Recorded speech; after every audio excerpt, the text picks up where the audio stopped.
Bienvenue sur Hospitality On. Nous sommes avec Pablo Naclet-Ceruti, directeur général Viparis.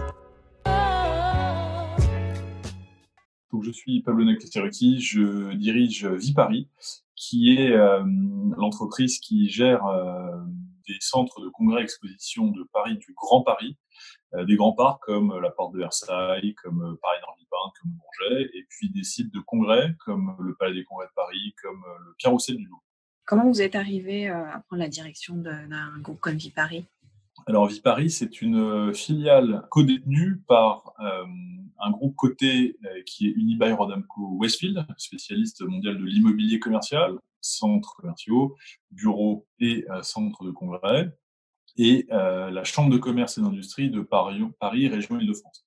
Donc on a un peu le meilleur des deux mondes, ils sont à 50-50. D'un côté, ingénierie immobilière, puisque c'est un des cœurs de métier de Paris via Unibail-Rodamco-Westfield, et de l'autre, la destination, l'attractivité et la rencontre des entreprises.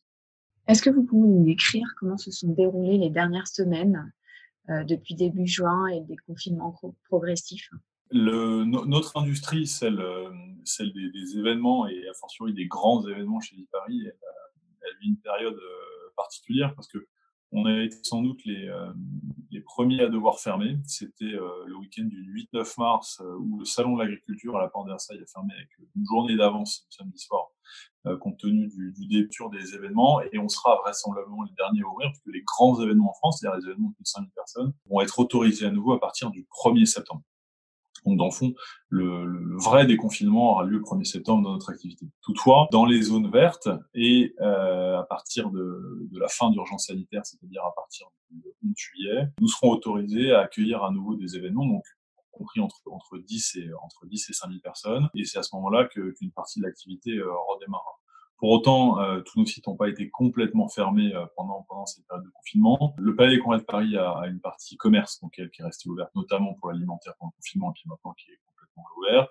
À la Porte de Versailles à Villepinte, nous accueillons des examens de grandes écoles, que ce soit grandes écoles de commerce ou grandes écoles d'ingénieurs, tout le mois de juin et une partie du mois de juillet. Et puis pour anecdote, on accueille aussi des cours de Zumba, Porte de Versailles, tout l'été sur un. Quel est du coup votre plan de reprise progressive, j'imagine, sur vos différents établissements et à quel horizon ? On envisage la réouverture de tous nos lieux au 1er septembre, dans des conditions évidemment de sécurité sanitaire extrêmement strictes. C'est la raison pour laquelle on a développé avec Bureau Veritas, à l'instar de ce que font partenaires d'accord, un label de certification sur la sécurité sanitaire, qui inclut des procédures internes Viparis, des procédures avec nos clients, des procédures avec nos prestataires, s'agissant de nettoyage, s'agissant de pièces ad hoc et de mesures à prendre en cas de suspicion d'un cas de Covid. Et évidemment, dans un métier comme le nôtre, s'agissant de la capacité à compter, voire à tracer les visiteurs qui viennent sur nos sites. Donc c'est dans ce contexte-là, avec ce label qu'on appelle SafeVi, que l'on compte ouvrir en septembre, et les premières initiations vont arriver dès début septembre, puisqu'on a le Congrès national de l'Ordre des experts comptables le 1er septembre au Palais des Congrès de Paris. Après, il est certain que le deuxième semestre sera un peu différent de ce qu'on avait imaginé. Il y a eu quelques annulations majeures de grands événements, même au deuxième semestre, c'est-à-dire que Maison et Objets, par exemple, pour son édition de septembre, a pris la décision de ne pas se tenir. C'est le cas également de Paris Games Week dans le monde du jeu vidéo, c'est le cas du Mondial de l'Auto également. Puis d'autres en revanche se tiendront dans des formats qui seront nécessairement différents. Je pense à Première Vision, par exemple, dans la mode et dans les tendances. Je pense au Cial dans l'agroalimentaire, qui sont des exemples de salons qui vont se tenir au deuxième semestre. Et du coup, quel impact en termes de chiffre d'affaires sur l'activité de Viparis ? L'impact, il est fort. On a publié, en tout cas, notre actionnaire coté, Unibail-Rodamco-Westfield, a publié le premier trimestre de Viparis, c'est-à-dire à fin mars 2020 par rapport à fin mars 2019, on était à moins 29. Et à fin juillet, on publiera le chiffre d'affaires du premier semestre, donc fin mars et fin juin 2020 par rapport à 2010. Donc rendez-vous fin juillet. Est-ce que vous envisagez de diversifier, du coup, vous avez parlé de cours de Zumba à la Porte de Versailles, de diversifier un peu les offres et les possibilités de location de vos espaces compte tenu du nouveau contexte auquel il faut s'habituer ? Deux réponses à cela. D'abord, je crois fondamentalement que cette crise valide la stratégie d'e-Paris. D'une part, c'est sur notre activité historique et celle pour laquelle on excelle, d'accueil de grands événements.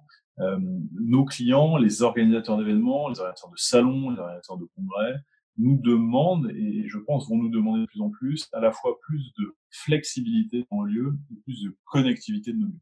Flexibilité, ça veut dire quoi? Ça veut dire être capable de changer un format avec un congrès qui va non seulement avoir des amphithéâtres, mais également des salles de réunion petites, mais aussi des espaces de démonstration qui s'apparentent à du salon.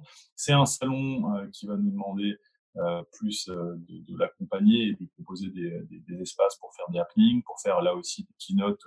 Et l'exemple de Vivatech, je trouve que c'est le plus probant sur la façon dont les salons se métamorphosent. Connectivité, bien sûr, parce que dans le monde du distanciel et des outils numériques, la question se pose également pour les grands rassemblements. Or, vous allez voir apparaître de plus en plus d'événements qui vont s'annoncer comme hybrides. Et hybride, c'est quoi également? Bah, hybride, ça veut dire un rassemblement physique et puis une transmission en digital ou du contenu qui est poussé en parallèle pour les communautés à travers l'univers digital.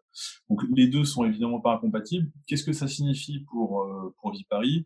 Ça signifie que on soit une plateforme d'un point de vue technologique irréprochable. C'est-à-dire, alors, pour faire les choses du plus vaste au plus fin, ça commence par le réseau GSM. Les sites sont évidemment 4G et on commence la 5G notamment avec des tests d'ici la fin d'année.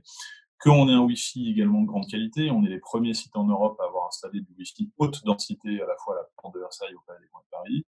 Je descends d'un cran jusqu'au Bluetooth. Le Bluetooth, ça permet le tracing, de mesurer un peu plus le parcours client. Et si je descends encore plus finement, c'est le monde de l'Internet des objets, c'est le LoRa. Et ce sont 4 réseaux qu'on met à disposition de manière la plus performante possible à nos clients. Donc ça, c'est sur la partie de notre métier traditionnel, connectivité et flexibilité. Et puis sur le reste, vous savez que la Porte de Versailles est en cours de rénovation depuis 2015 pour un projet d'une dizaine d'années en 3 phases. On a fini les 2 premières phases et la deuxième qui vient de s'achever, elle est de faire de la Porte de Versailles un tiers-lieu. C'est-à-dire que les voisins, les riverains plus larges peuvent venir à la Porte de Versailles, évidemment quand il y a de l'activité liée au salon ou au congrès ou aux grands événements, mais également quand il se passe rien du point de vue de Paris parce qu'on a installé des hôtels, on a installé une ferme en toiture du pavillon 6, on a installé un restaurant qui est le Perchoir, et donc vous pouvez désormais venir à la Porte de Versailles, soit sur le rooftop du Mama Shelter, soit au Novotel, soit au Perchoir, soit aller cultiver le petit potager de la ferme urbaine. Et de ce fait, cette notion de tiers-lieu, c'est quelque chose qu'on va, oui, développer dans les années à venir sur tous nos sites. Du coup, pour rester sur la stratégie de Viparis, comment vous voyez le groupe dans 5 ans? Et à quel point, du coup, votre vision a pu évoluer et changer ces dernières semaines face à la crise qui a secoué un peu tout le monde? On est, on on n'en est pas tout à fait sorti, donc c'est un peu présomptueux de dire qu'on a les idées claires. Bien sûr que ce sera progressif. L'expérience passée montre que le voyage d'affaires est toujours un peu plus résilient que le tourisme d'agrément, si on reste dans la filière qui est la nôtre. Aujourd'hui, à Paris, par exemple, le voyage d'affaires représente plus de la moitié des nuitées d'hôtel. On a évidemment destin lié avec nos camarades hôteliers. Maintenant, c'est vrai que la donne est un peu différente, puisque moi mon métier il est simple, hein, si je devais résumer simplement du moins, c'est de mettre des gens dans des avions pour les faire venir à Paris, se réunir en masse. Bon, il ne vous a pas échappé que c'était sans doute deux facteurs aggravants de la circulation de la pandémie. Donc on verra comment se passe le deuxième semestre. L'état du trafic aérien pour nous est clé sur la façon dont on peut revenir à Paris et dans de bonnes conditions. Puis nous, on mettra de toute façon, nous, de notre côté, et à nouveau avec Paris Aéroport, avec Accor, avec Galeries Lafayette, en tout cas à l'échelle de la destination, parce que je pense que c'est important, c'est dans une destination. C'est que quand vous venez à Paris, vous n'allez pas uniquement dans un hôtel, vous n'allez pas uniquement au restaurant, vous n'allez pas uniquement dans un parc expo, mais c'est une expérience complète de visite. Et il faut, en tout cas, nous, ce que l'on doit collectivement, les acteurs du tourisme de Paris et du tourisme d'affaires, c'est assurer une protection et une sécurité sanitaire de bout en bout. Et ce sera clé, pour rester sur le sujet de prospective, ce sera clé dans les choix de destination des mois à venir, clairement.